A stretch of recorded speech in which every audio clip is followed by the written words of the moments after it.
So people ask me all the time, 3 wheels, how much is it going to cost to paint my truck? Well, it depends on what your truck looks like when you bring it to me. Back in the garage working on the Dodge. Progress has been slow, but we're still getting closer to the finish line. Have some areas fill in the bed, block sanded those down, and after I get this block sanded down here at the bottom, I've got a little bit of filler in that area right there.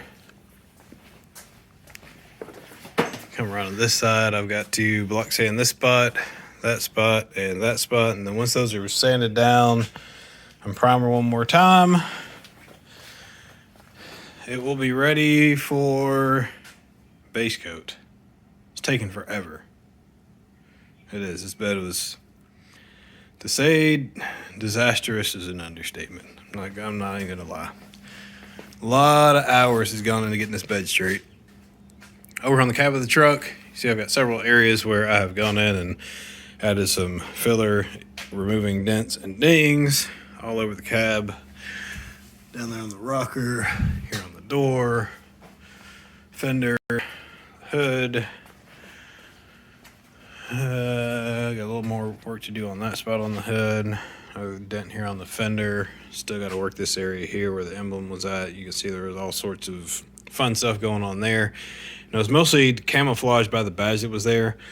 Once the badge area was sanded down, I could clearly see that there were waves that were kind of hidden by those letters to kind of disguise what was going on there. And you can see here somebody's been here before, obviously. So working those up there, and a couple spots on the door. Back here where we got the wavy action at, I've got this area ground down. Get ready to get my dent puller. We're gonna weld a couple studs on here and do some pulling, see if we can get this thing pulled out some. It's caved in pretty far. There's not a good way to push it from the inside, so we're gonna see how straight we can get it, pull some of this area out, and then we will fill whatever else we need to. Anyway, I got that stripped down. The reason I didn't strip the whole thing down is I'm trying to leave enough of the paint so I can see how close to straight it is. So if you're wondering what's going on there, that's why. So you can see the fridge back there in the background. This line goes up and across. That's the low spot right there. So we're gonna try to pull that low spot out. Look at my finger. Well, yeah, this is real steel, so you can't even pull it with your hand like a newer door. My reason for this is I'm trying to get the door as straight as possible without adding a bunch of filler. Because this is a contour right in here. See that line that just showed up when I wiped my finger across? So that line is a contour that I don't want to have to fill up to and then sand back down and pull this door handle off and all this other stuff that I had not agreed to do. It's just a respray on the cab and fixing some minor dents. This is not minor, this is major. So it's becoming a major pain to fix. Aside from that, got this dent pulled out some, and then we added a little bit of filler in that low spot. It wasn't too bad there. Had to add some filler here, and had to sand down up here because there were actually drips on this side and drips on the adjacent side way over there in the corner. Yep, over there. Yeah, there were drips right over there, so I had to sand all that down. Still got to get to the top of the cab. I'm sure there are some low spots I'll probably find when I prime it again. We saw those at the beginning of the video series. I probably should have marked them, but I think they're low enough to hide with primer. And now that I'm looking, there's another area that was not fixed by the previous person here. You see all those little waves in there, and then that big, it's just a big paint sag basically. Yeah. So, anyway. So people ask me all the time, 3 wheels, how much is it going to cost to paint my truck? It depends on what your truck looks like. In the case of this Dodge, it looked pretty decent, and the bed was the only thing that was not complete and ready, quote unquote, ready to be painted. It needed bed sides welded in, and the sides were welded in incorrectly, so I had to go back and fix it, most of it, and then I had to go back and fix another area that I didn't fix because I thought it was done correctly, or at least okay, and it was not because it split apart. I'll put a picture on the screen.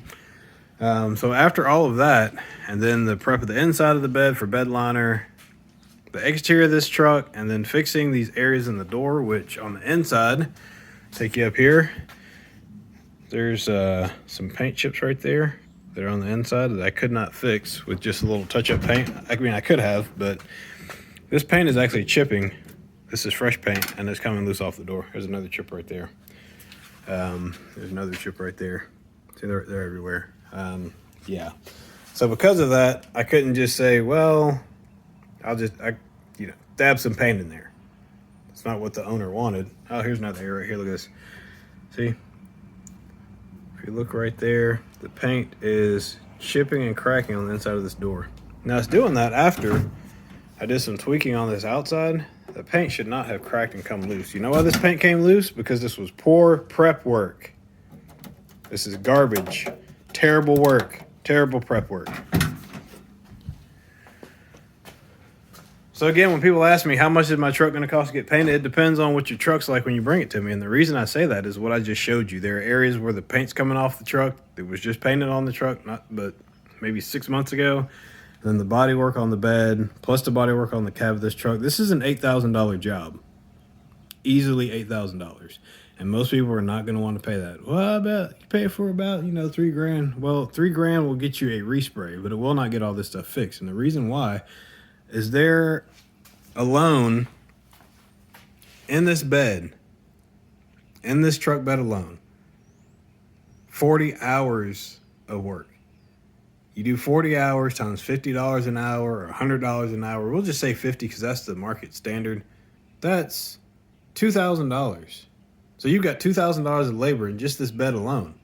That's before you ever get to any paint.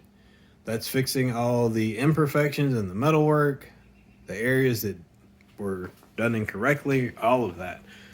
To make sure that this bed, because it's so long, is going to look straight when it's painted. Because if you don't do that, it's going to look wavy and like garbage. The tops of this bed where there was a big hump in here, that hump is now gone. That manually had to be fixed all the way down. This line that you see in this bed, from here all the way to the end of that bed, every single inch of that was hand formed because the metal was in the wrong place. So the only other option I had to do was to cut the whole bed apart and re-weld it in the place that it should be welded. So I say all of that because when somebody gets upset because their truck costs so much to get fixed or their vehicle costs so much to get fixed or painted, take it to somebody who's cheaper.